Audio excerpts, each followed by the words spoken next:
মহাযত্ন সিংহাসনে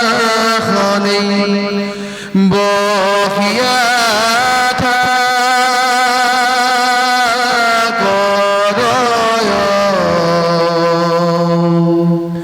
তম্বৰ প্ৰমুখে গীত গন্ধবে গাব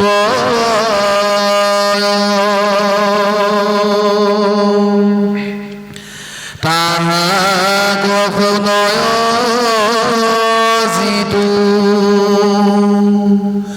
শুনিও পাণ্ডৱৰ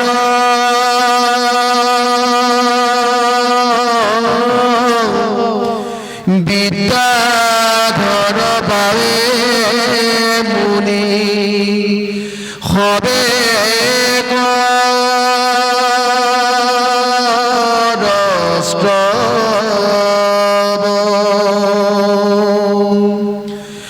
অপেশ্বৰা নাচয়তা হাৰ ৰঞ্জিত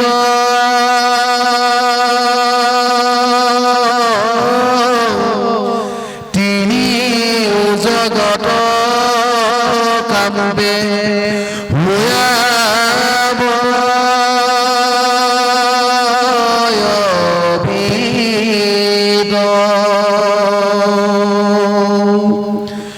ব্ৰণাশ্ৰমী হবে যত কৰে যজ্ঞ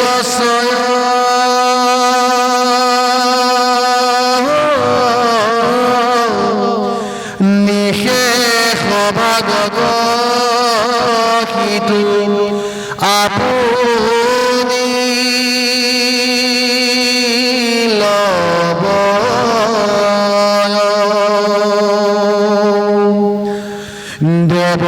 দেৱতাগণক ফেৰাই ভজন কৰয়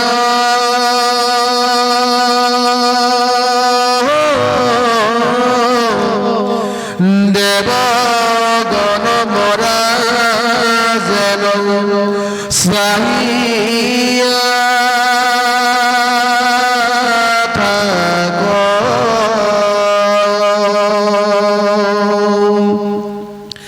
স্বৰ্গে ইন্দ্ৰ ভৈলা যেবে দ্বিতীয়ত নয়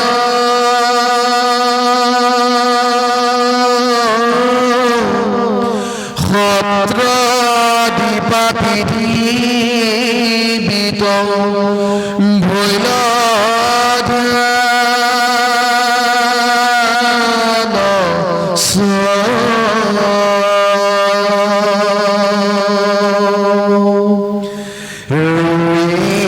বাগনলা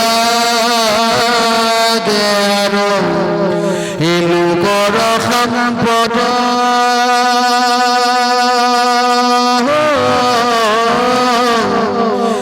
আপুনিও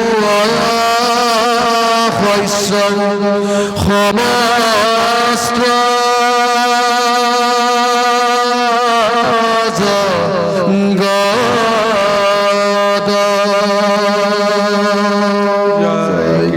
জয় কৃষ্ণ।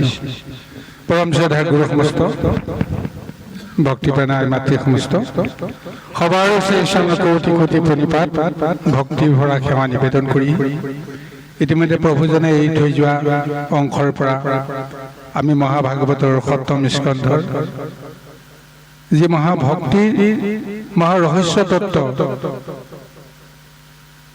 এতিয়া দৈত্যৰাজ হিৰণ্যকশিপুৰৰ পৰা আৰম্ভ কৰিছে। এই দৈত্যৰাজ হিৰণ্যকশিপুৰে কি ভক্তি কৰিছিল যাৰ ফলত আজি তেওঁ তিনি ত্ৰৈলোক্যৰ ৰজা স্বৰ্গৰ ৰজা হৈছে। স্বৰ্গৰ সমস্ত ভোগ এতিয়া তেওঁ বিনা দ্বিধাই কৰিছে। তপস্যাৰ পৰা ঘূৰি অহাৰ পিছত তেওঁ স্বৰ্গলৈ কেৱল যাত্ৰাহে কৰিছে। দেৱতাসকলৰ লগত কোনো কাৰণতে যুদ্ধ কৰি স্বৰ্গত জয় কৰাৰ প্ৰয়োজনেই নহ'ল। নিজে নিজে দৈত্যসকলৰ ওচৰত দেৱতাসকলে পৰাজয় বৰণ কৰি বা তেওঁ শৰণাগত হ'বলৈ বাধ্য হ'ল। ইন্দ্ৰকে আদি কৰি মহাদেৱতাসকলেও দাসত্বৰ শিকলিত এতিয়া হিৰণ্যকশিপুৰৰ বৈশ্য হ'বলৈ বাধ্য।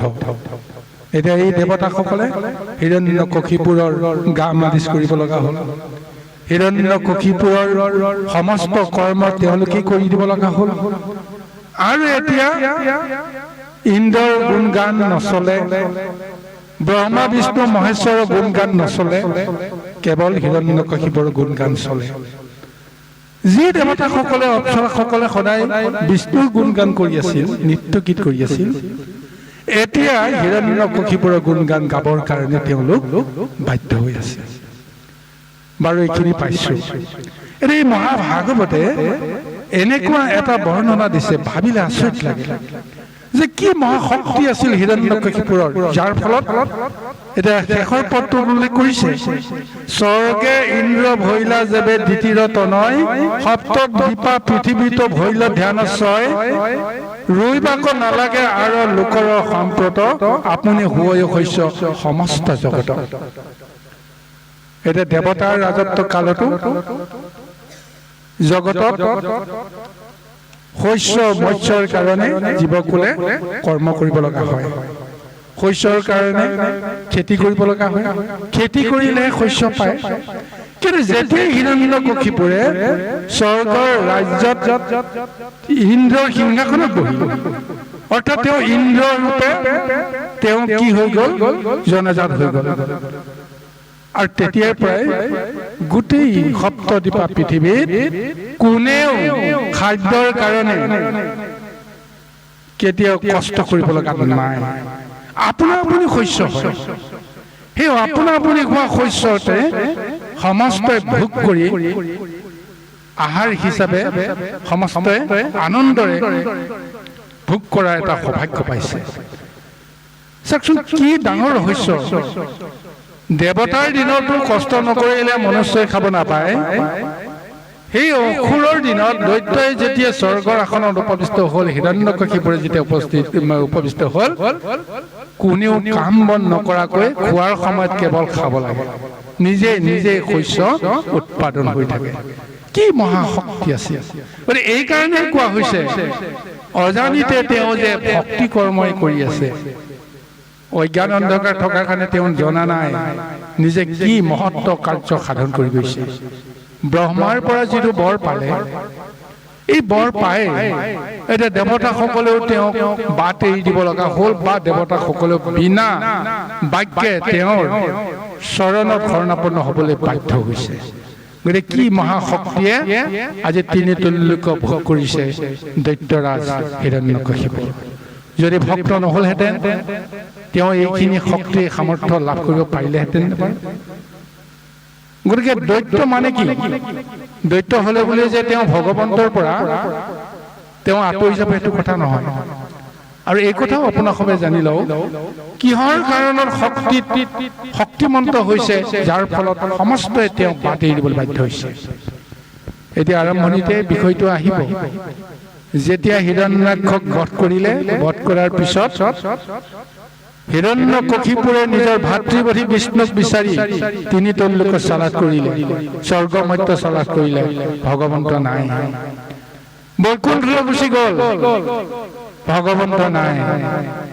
তাৰপিছত তেওঁ সমস্তকে বিচাৰি বিচাৰি ক'তো নাপালে।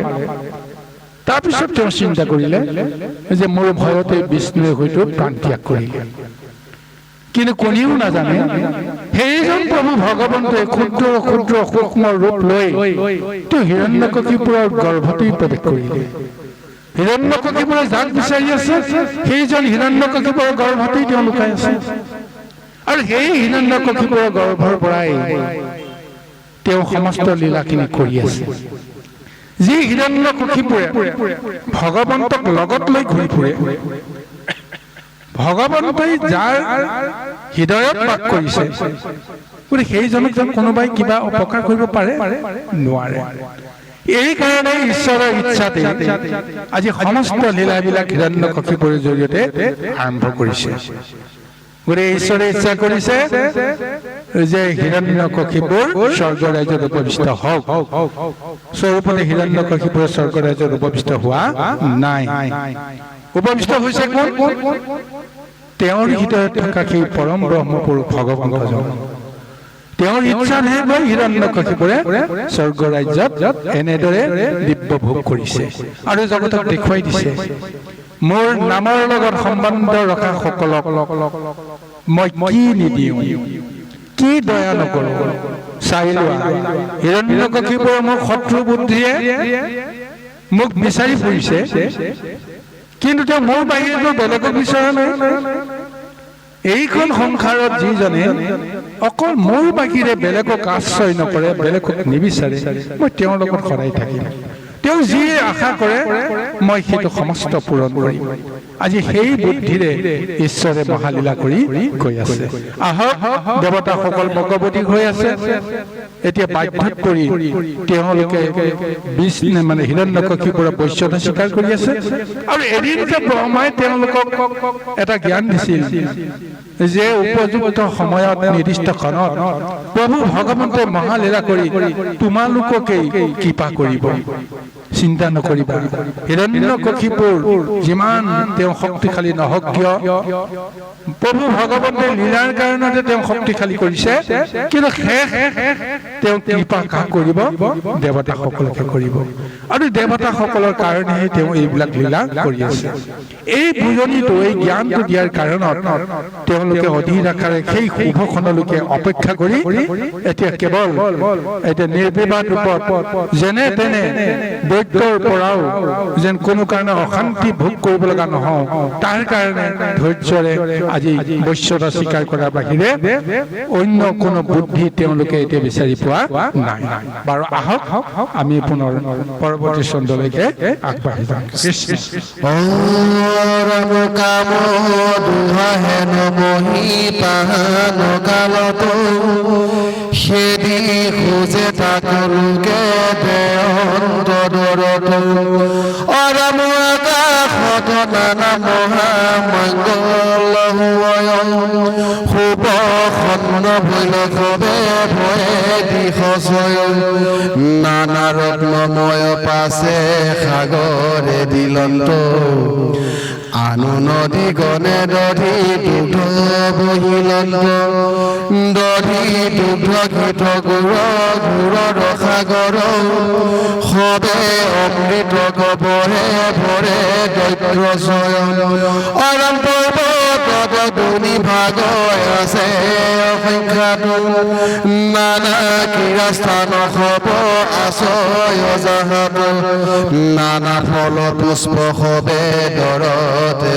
দৌৰিল সকলেৰে শীত বস্তু ভয়তে ফলিল ইন্দ্ৰ আদি দিগপাল গণৰ কৰ্মক দৈতেশ্বৰে আপুনিও ধৰিলা সবক অৰাম ইন্দ্ৰ হৈয়া জল বৃষ্টি কৰ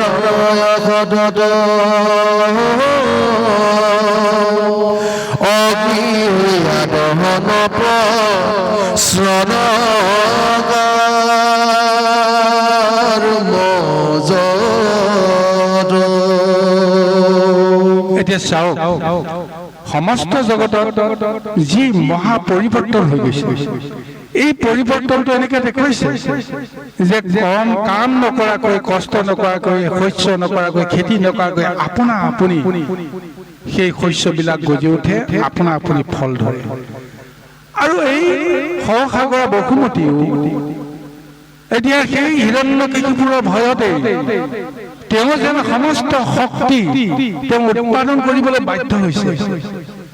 যিয়ে যি খোজে বসুমতীয়ে তাক দিবৰ কাৰণে বাধ্য হয়। আৰু হিৰণ্যকশিপুৰে সদায় এটা কিন্তু শুভ দৃষ্টি সমস্ত জীৱৰ প্ৰতি তেওঁ দি আছে, যে তেওঁ মনত সংকল্প কৰিছে, মই যেতিয়া স্বৰ্গৰ ৰজা হলো, তিনি ত্ৰৈলোকৰ ৰজা হলো, গতিকে কোনো জীৱই কেতিয়াও দুখত থাকিব নোৱাৰিব, ভোকত থাকিব নোৱাৰিব, ক্ষুধাতুৰ হ'ব নোৱাৰিব, যি বিচাৰে তাকে খাবলৈ পাব লাগিব। অৰ্থাৎ তেওঁ সেই ধৰ্মটো অটুট ৰাখিছে। ৰজাৰ যিটো ধৰ্ম, সমস্ত প্ৰজাই শান্তিৰে ভোগ কৰক, মই যেনেকে খাবলৈ পাইছো সমস্ত জীৱই খাবলৈ পাওঁ। কিন্তু তেওঁ এটাই দুৰাত্মা, মোৰ নামহে ল'ব লাগিব। বিষ্ণুৰ নাম কিন্তু কোনেও ল'ব নোৱাৰিব, কাৰণ বিষ্ণু এই জগতত নাই। নোহোৱাজনৰ নাম ল'লে কি হ'ব? কিন্তু তেওঁতো ভাবি পোৱা নাই যে এই বিষ্ণুৱে ক'ৰবাত মায়া কৰি কিবা কাৰণত তেওঁ ৰৈ আছে এটা ক্ষণৰ কাৰণে। গতিকে কোনোবাই যদি বিষ্ণু নাম লয় তেওঁৰ ওপৰতে তেওঁ ক্ৰোধান্বিত হয়। কিন্তু যিয়ে বিষ্ণু নাম নলৈ হিৰণ্যকশিপুৰ নাম ল'ব, তেওঁৰ কাৰণে তেওঁ সমস্ত ব্যৱস্থাখিনি তেওঁ দিবলৈ যত্ন কৰে। আৰু এই কাৰণে সেই সপ্তদ্বীপা পৃথিৱীয়ে নহয়, তিনি ত্ৰৈলোক্যই নহয়, সমস্ত জগতে হিৰণ্যকশিপুৰৰ ভয়ত থৰ থৰ কম্পমান হৈ আছে। প্ৰকৃতি কম্পমান হৈ আছে, যাৰ ফলত শসাগৰা বসুমতীয়ে ফল ফুল নিজে নিজে দিব লগা হয়। আৰু নদী নিজৰাবিলাকেও দূষিত গোন্ধ জলচৰৰ পৰিৱৰ্তে মহা দুগ্ধ তেওঁলোকেও প্ৰদান কৰি আছে। দুগ্ধৰ নদী বৈ যায়, কাৰণ ভোগৰ নদী হ'ব লাগিব। গতিকে আৰু কৈছে যে নানা ৰত্ন ছয়ে পাছে সাগৰে দিলন্ত, আনো নদী গণে দধি দুগ্ধ বহিলন্ত, দধি দুগ্ধ ঘিত গুড় ঘোলৰ সাগৰ, সবে অমৃতক বহে ভয়ে দৈত্যস্বৰ। অমৃত কোনে ভক্ষণ কৰে? দেৱতাসকলেহে কৰে। আজি এতিয়া এই হিৰণ্যকশিপুৰৰ ভয়ত সমস্ত নদ নদী সাগৰ এই সমস্তই কেৱল কি পঞ্চামৃত দধি দুগ্ধ ঘিত মধু এই সমস্তকে তেওঁলোকে দিবৰ কাৰণে বাধ্য হয়। অৰ্থাৎ স্বৰূপতে সমস্ত জগতে দেৱভোগ কৰি আছে। হিৰণ্যকশিপুৰৰ স্বৰ্গ ৰাজ্য হোৱাৰ লগে লগে দৈত্য ভোগ নাইকিয়া হৈ গ'ল, দেৱভোগ তেওঁলোকে উপভোগ কৰিলে। কাৰণ এটা বাঞ্ছা আছে, দেৱতাসকলে যেতিয়া স্বৰ্গত ৰাজত্ব কৰি আছিল, দৈত্য লোকে সদায় নিজকে নিজে ধিক্কাৰ দিয়ে যে আটাইতকৈ ভাল ভোগটো দেৱতাসকলে খায়, আমি একেবাৰে নিকৃষ্ট অৱকৃষ্ট ভোগটোহে আমি পাইছো, লেতেৰা অকৃষ্ট দ্ৰব্যহে আমি পাওঁ দৈত্যৰ ৰূপত, কিন্তু দেৱতাসকলে সমস্ত ভোগ কৰে। গতিকে এই বাঞ্ছাটো তেওঁলোকৰ আছে, দেৱতাসকলৰ দ্বাৰা ভোগ কৰি। গতিকে এতিয়া স্বৰ্গ ৰাজ্য যেতিয়া পাইছে, স্বৰ্গ ৰাজ্য পোৱাৰ পিছত এই দেৱতাসকলে দেৱভোগ কিয় নকৰিব? গতিকে তেওঁলোকেও যেতিয়া দেৱভোগ কৰিলে, এতিয়া দৈত্য ভোগ এক প্ৰকাৰ নাইকিয়া হৈ গ'ল। চাওকচোন, ইয়াৰ পিছত প্ৰহ্লাদৰ জন্মৰ বিষয়টো আহিব। প্ৰহ্লাদৰ জন্মৰ লগতে সম্বন্ধ আহিব যে সমস্ত দৈত্যকুল ভগৱন্তৰ কৃপাত দৈত্য ভক্ত প্ৰহ্লাদ, দৈত্য পুত্ৰ ভক্ত প্ৰহ্লাদৰ জৰিয়তে দৈত্যকুল উদ্ধাৰ হয়। উদ্ধাৰ হোৱাৰ মূল ৰহস্যটো কি? এই যে তেওঁলোকে দিব্য ভোগ কৰিলে, পঞ্চামৃত ভোগ কৰিলে, পঞ্চামৃতৰ ভোগৰ যিটো ফল ভগৱন্তে কেনেকৈ দিবৰ কাৰণে প্ৰযত্ন কৰিছে যে ভক্ত প্ৰহ্লাদক জন্ম দি ভক্ত প্ৰহ্লাদৰ জৰিয়তে আৰু মহাভক্ত দৈত্যকুলত জন্ম দিব। বিৰোচন, বলি এই সমস্তটো ভক্ত, আৰু সেই দৈত্যকুলত ভক্তৰ এক মহা যেন সন্মিলনহে যেন আনিবলৈ যত্ন কৰি আছে। এই কাৰণতে আজি এই দেৱভোগৰ লীলাটো প্ৰভু ভগৱন্তে দৈত্যকুলক প্ৰদান কৰিছে। আৰু আমি ইয়াৰ পূৰ্বৰ কথাখিনি ক'বলৈ গ'লেতো সকলোৱে জানেই যে হিৰণ্যকশিপুৰ হিৰণ্যাক্ষ পূৰ্বতে বৈকুণ্ঠৰ পাৰিষদ আছিল, জয় আৰু বিজয়। কালক্ৰমত তেওঁলোকে চাৰি সিদ্ধৰ অভিশপ্ত হৈহে আজি মৰ্ত্যত তেওঁলোক আহি এনেদৰে আজি দৈত্যজনী পাব লগা হৈছে। মানে যি কি নহওক, ভগৱন্তেতো চব জানে, আৰু ভগৱন্তে নিজেই বাক্য দিছে যে তোমালোকে ভয় নকৰিবা, যোৱা। ঋষিৰ অভিশাপ নিশ্চয় সফল হ'ব লাগিব, তেওঁলোকৰ বাক্য ৰক্ষা হ'ব লাগিব, আৰু তোমালোকক মই নিজেই গৈ উদ্ধাৰ কৰি আনিম। তিনিটা জন্মতে মই নিজেই গৈ তোমালোকক উদ্ধাৰ কৰিম। অন্যান্য ভক্তসকলকো মায়া সংসাৰ প্ৰভু ভগৱন্তে নিজে আহি কেতিয়াও মুক্ত কৰি নিয়াৰ কথা সহজতে নাভাবে, আৰু সেইসকলক দয়া কৰি বিষ্ণুদূতৰ জৰিয়তে বা বিষ্ণু বৈকুণ্ঠৰ পাৰিষদৰ জৰিয়তে তেওঁলোকক মহামুক্তিৰ ব্যৱস্থাটো দিয়ে। কিন্তু আজি এই দৈত্য প্ৰতি হিৰণ্যকশিপুৰক বা ইয়াৰ পিছৰ প্ৰজন্মত তেওঁলোকে যি ৰূপ ল'ব, স্বয়ং প্ৰভু ভগৱানে নিজেই আহি অৱতাৰ ধাৰণ কৰিব লগা হৈছে আৰু তেওঁলোকক মুক্ত কৰিব লগা হৈছে। আৰু সেই তত্ত্বতে এতিয়া এই লীলাটো কৰি আছে। আৰু আহি আজি এই হিৰণ্যকশিপুৰৰ জৰিয়তে স্বৰ্গ মধ্য পাতাল সমস্তে দেৱভোগ কৰিছে।